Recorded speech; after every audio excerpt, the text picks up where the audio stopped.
মূলত সন্ত্রাস বিরোধীতে ওনার বিরুদ্ধে একটা মামলা আছে আমাদের এখানে গুলশান থানার মামলা নম্বর 29 তারিখ 13 সেপ্টেম্বর 2025 ধারা 8, 9, 10, 11, 12, 13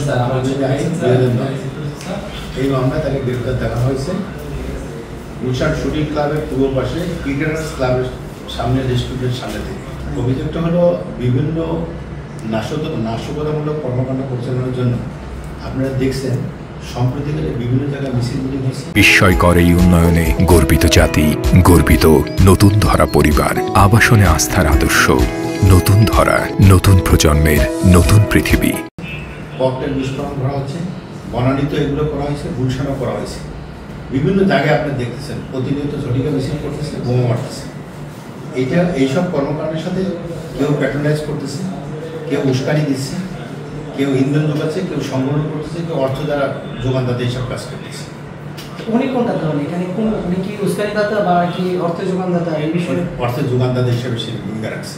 তুলনামূলকভাবে গুলশান এলাকা ডেভেলপমেন্ট এলাকা, এখানে আমরা চেষ্টা করতেছি এবং এখানকার জনসাধারণ খুব স্মুথলি ডিসিপ্লিনের মধ্যে থাকতে চায়। সেই দিক থেকে তুলনামূলকভাবে অন্যান্য জায়গার তুলনায় একটু ভালো অবস্থানে আছে। এন্টি টেররিজম ইউনিট সুবোধ তাকে আটক করেছে, তাকে মানে তার কিভাবে তার খোঁজ পেল, সে কি বাসায় ছিল নাকি? এটা তো ডিটেলস তারা বলতে পারে। আপনাদেরকে জানাইছে না? হ্যাঁ, আমাদের সাথে কপারেশন হয়েছে, কিন্তু ডিটেলসটা ওদের কাছে শুনতে ভালো হয়। আচ্ছা, আমি এটার বাইরে একটা প্রশ্ন করে রাখি।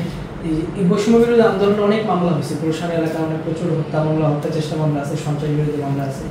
ওই মামলার তদন্ত কি পর্যায়ে আছে, এখন কি ঠিক মতো চলছে? মানে আপনাদের কোনো প্রত্যেকটা মামলায় আমরা ইনকোয়ারি স্লিপ পাঠাই, নাম ঠিকানা সংগ্রহ করি, সেই এলাকায় তার পোর্টফোলিও কি, সে কী কাজ করতেছে, এখানে সম্পৃক্ত ছিল কিনা, সিডিও যাচাই করি, ভিডিও যাচাই করি, ফুটেজ নেওয়ার চেষ্টা করি, স্থানীয় লোকাল সাক্ষীদের তথ্য নেই, এইসব কালেকশন করি, একটা সিদ্ধান্ত নেই প্রকৃতপক্ষে কে কে অপরাধী, কে কে অপরাধী নয়।